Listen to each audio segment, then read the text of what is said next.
I'm Dr. Jason J. Campbell, and I want to thank you for taking the time to watch my videos. In this video, I'm continuing the analysis into the occupation movement and social theory. And what I'm attempting to do, as I've done up until this point, is to incorporate a rather in-depth, introductory, though in-depth analysis of various social theories as applied to the occupation movement. And in this section, I'm going to conclude the discourse on Foucault and Power as Knowledge. The book that I'm using is Social Theory, the Multicultural and Classic Readings. It's the 3rd edition. If you haven't gotten the book, I suggest that you get the book. It's an invaluable resource. The book is a composition of excerpts from major works, and what I'm doing are excerpts from the excerpts, small segments from the excerpts. So if you want to get a more in-depth analysis of the material that I'm covering and how I go about constructing the lecture series, by all means go ahead and get the book. As you guys know, lecture notes are always available. They've been updated. I've actually concluded all of the lecture notes. I think it's a total of 24 pages of lecture notes, and what I'm going to do is progressively work my way through the series until we arrive at its conclusion. So with that, we are on the top of page 11. This is section 2.2 in my lecture series on the occupation movement and an introduction into social theory. So let's begin.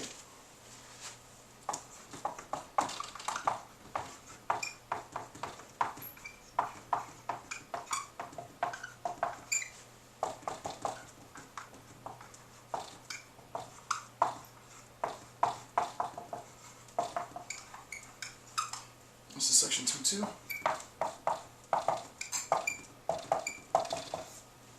Alright, again, just click the link in the description field. It'll take you to the lecture notes and you can follow along. So this is Power as Knowledge in Foucault, and we're on number 4. Alright, so number 4 says, power relations, this is a direct quote from Foucault, power relations are both intentional and non-subjective. Very important, right?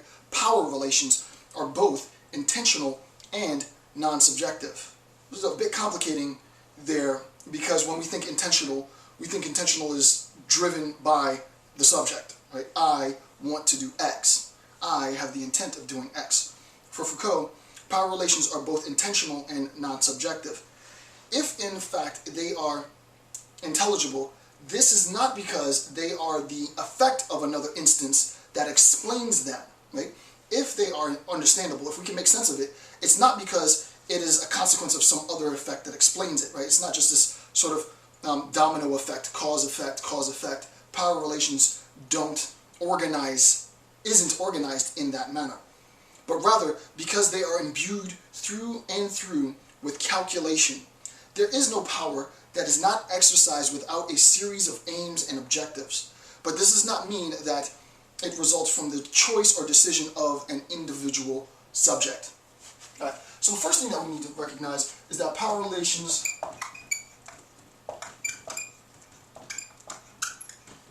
are, and as he says, they are both intentional and non-subjective, right? Power relations are both intentional and Power relations are both intentional and non-subjective. So let's attempt to do a synthesis of these points, what he said before. The passage that I cited above is a little dense, and I want to make sense of it, and then see how this account of the relationship of power, the manifestation of power, pertains to the ongoing analysis into the occupation movement. So, synthesis.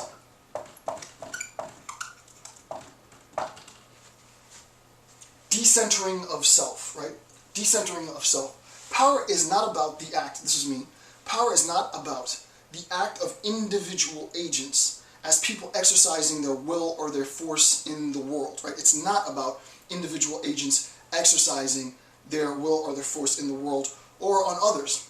Rather, a network of force relations positions individuals to act more or less powerfully, right?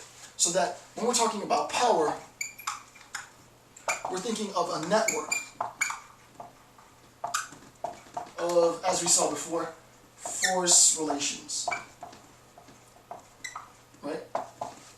When we're thinking about power relations, right, power relations isn't something as simple as this, right? It doesn't follow a sequential 1, 2, 3. Power relations do not follow this sequential sort of transference, cause, effect, and on. That's not the case. Also, we're saying that power relations aren't solely the source of power as originated, right?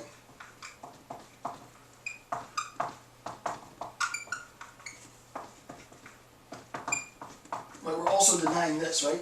So we're saying power relation is neither sort of this sequential series in which there's a transference of power. So you might think, for example, an immediate, easy example is the divine right of kings, right? So the king gets the power from God. He has an heir. The power from God is transferred to the father. That is transferred to the heir. That is transferred and transferred, right? That's not what we're talking about. Even more so, we're not talking about power as originating from individual people, right? We're talking about a network, as Foucault says, of de-subjectified, non-subjectified, right? A non-subjectified network of force relations. And we saw before what that was, right? The idea of power is that power manifests on a nexus, right? On this nexus. This is the nexus. And the strength of this nexus, the original source of power, is the sense in which each individual force relation is connected to every other force relation on the nexus. And I talked about that earlier. It sounds a little complicated now, but just go back a couple of videos and refresh your memory if you're a little unsure of what that means. I talked about the significance of the social strata and how the social strata rests on power as the condition for the possibility of the social. So just go back and review if that's a little off. All right. Rather, a network of force relations positions individuals to act more or less powerfully.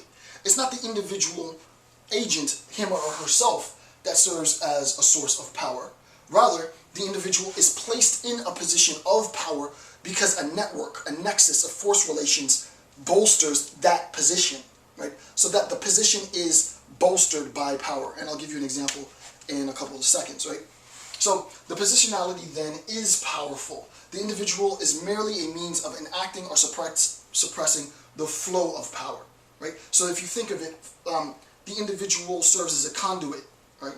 The individual serves as a regulator of power.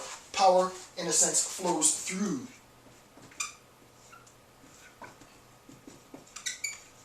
Right? Power flows through the individual, right?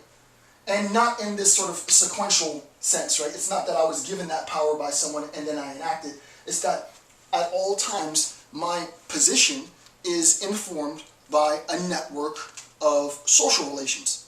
Let me just sort of break it down a little bit because I feel like I'm going a little fast. The fact that I begin my videos, hi, I'm Dr. Jason J. Campbell, blah, blah, blah, blah, blah. Okay, that introduction is immediately to address the viewer and establish my quote-unquote authority, I mean, albeit the little authority that I have, the authority I have to speak on the subjects that I speak, right? I completed my PhD in socio-political philosophy, social theory, political theory, philosophical theory. That's what I do, socio-political philosophy. Hi, I'm Dr. Jason J. Campbell. Here's my social theory lecture. Oh, we can listen to Dr. Jason J. Campbell because we recognize that the institution of education put him through sort of a rigorous curriculum so that he could not even profess, he could lecture with knowledge and expertise on this subject. If I was just random Joe Blow on the street and said, hey, I'm random Joe Blow on the street, here's my Will to Power lecture series, or here's my social theory and the occupation movement series, you guys might not take me as seriously, which is unfortunate. The whole point of the series, now I'm going to get a little bit deeper, is that I want you to recognize that it's not the institution that gave me the power. Right? It wasn't the fact that they gave me this magical PhD